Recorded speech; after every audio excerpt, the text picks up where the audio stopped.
Section 2. You will hear an extract from a talk about the history of tennis. First, you will have time to look at questions 11 and 12.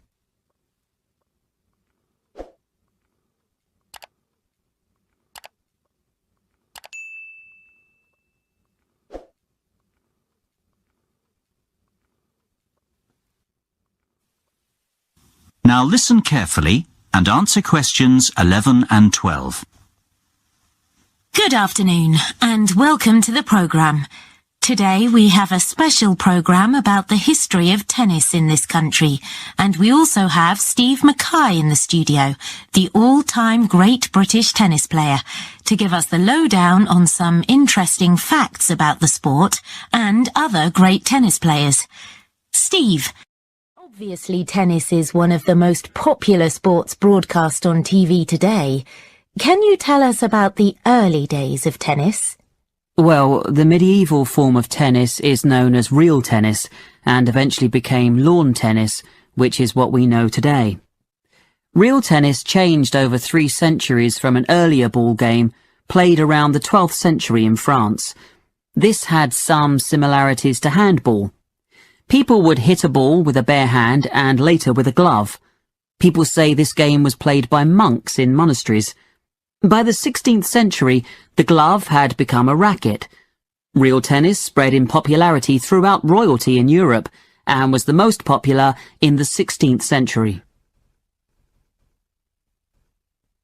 Before you hear the rest of the conversation, you have some time to look at questions 13 to 20.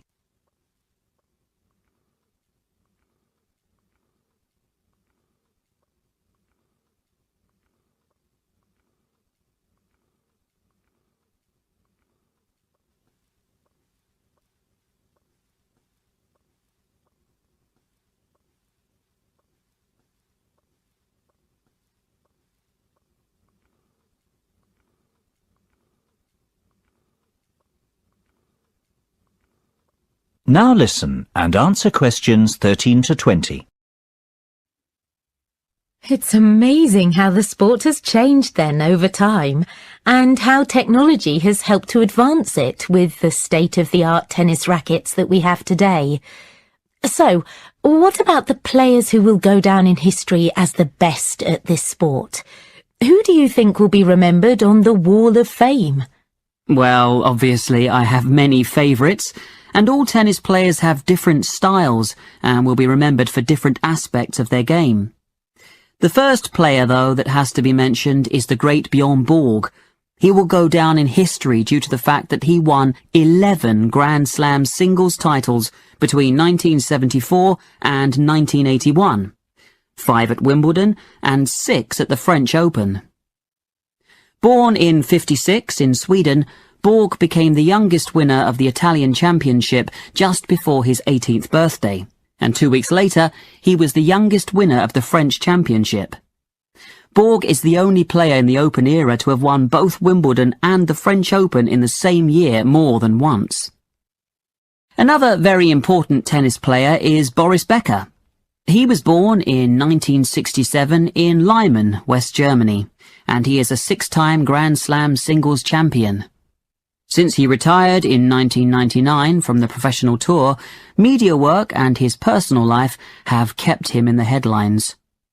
An interesting aspect of his career is the fact that he was the youngest ever male Grand Slam singles champion, winning Wimbledon at 17 years, 7 months. Moving on to our next great player, we have Pete Sampras. He was born on August the 12th, 1971 in Washington, D.C., and during his 15-year career, he won 14 Grand Slam men's singles titles. His flair for the game was evident at age 3 when he discovered a tennis racket in the basement of his home and spent hours hitting balls against the wall. His parents are of Greek origin. He has given some truly unforgettable performances on the court over the years. The final player I will mention is the great Andre Agassi. He was born on April the 29th in 1970 in Las Vegas, Nevada. During his career, he won 4 Australian Open titles, 1 French Open, 1 Wimbledon and 2 US Open, which gives a total of 8 Grand Slam titles. An interesting aspect of his career was that he turned professional at the age of 16, and his first tournament was in La Quinta, California. He won his first match against John Austin 6-4, 6-2, but then lost his second match to Mats Wilander 6-1, 6-1. By the end of the year, Agassi was ranked world number 91.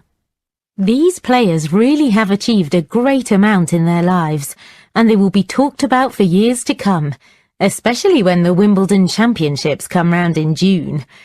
Steve, which one is your ultimate favourite? Oh, I just can't answer that. They all evoke great memories in the world of tennis, and they have all contributed so much to the game. Their names will always be inscribed on the wall of champions. That is the end of section 2. You now have half a minute to check your answers.